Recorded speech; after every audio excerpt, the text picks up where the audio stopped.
ಸರ್ಕಾರ ಸೂಕ್ತ ಯೋಜನೆ ರೂಪಿಸಬೇಕು ಎಂದರು. ಕಾರ್ಯಕ್ರಮವನ್ನು ಶಾಸಕ ವಿ.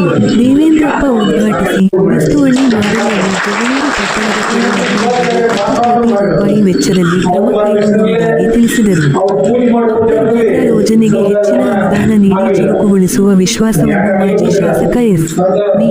ರಾಮಚಂದ್ರಪ್ಪ ವ್ಯಕ್ತಪಡಿಸಿದರು.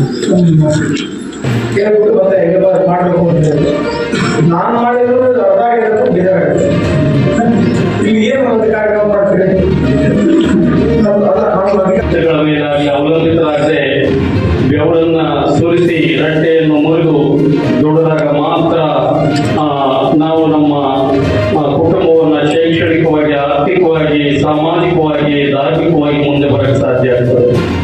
ಈ ಊರಿನ ಇತಿಹಾಸವನ್ನು ನಾನು ಹೇಳಕ್ಕೆ ಒಂದು ಎರಡು ಮಾತನ್ನು ಹೇಳ್ತೀನಿ. ಯಾಕಂತ ಹೇಳಿದ್ರೆ ನನಗೂ ಬಿಸ್ತೋಳಿಗೆ ಯಾವುದೇ ಸಂಬಂಧ ಇದ್ದಿಲ್ಲ. ನಾನು ಕೆಲಸ ಮಾಡಂತ ಸಂಸ್ಥೆ ತಿಪ್ಪೇಗುಂಡಿ ಫ್ಯಾಮಿಲಿಗೆ ಸೇರಿದಂಥದ್ದು.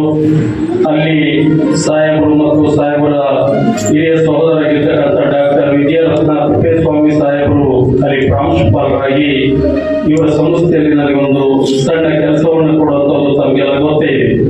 ಆಗ್ತಾನೆ ಬಾಲಭಾರತಿ ಕಾನ್ವೆಂಟ್ ಅನ್ನ ಪ್ರಾರಂಭ ಮಾಡಿದಾಗ ಮೊಟ್ಟ ಮೊದಲ ಬಾರಿಗೆ ನಮ್ಮ ಬಾಲಭಾರತಿಗೆ ಸೇರಿದ್ದು ಸುಮಾರು 10-25 ಮಕ್ಕಳಿಗಿಂತ ಹೆಚ್ಚಿನ ಮಕ್ಕಳು ಕಳಿಸಿಕೊಟ್ಟಿದ್ದು ಬಿಸ್ಕೊಳ್ಳಿ.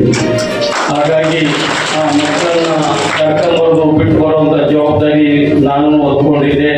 ಆಗ ಅನೇಕ ಈ ಗ್ರಾಮದ ನಮ್ಮ ಮಳ್ಳಣ್ಣರಿಗಾಗಿ ನಮ್ಮ ಇವತ್ತು ಸ್ವಾಮಿರಾದಿಯಾಗಿ ಒಬ್ಬರೇ ಇಬ್ಬರೇ 10,000 ಕುಟುಂಬದವರು ನನಗೆ ಮನೆ ಮಗನಾಗಿ ಪ್ರೀತಿಯಿಂದ ನನ್ನ ಬರಮಾಡಿಕೊಂಡು ಅವತ್ತು ಮಕ್ಕಳನ್ನು ಕಳಿಸ್ತಾ ಇದ್ರು.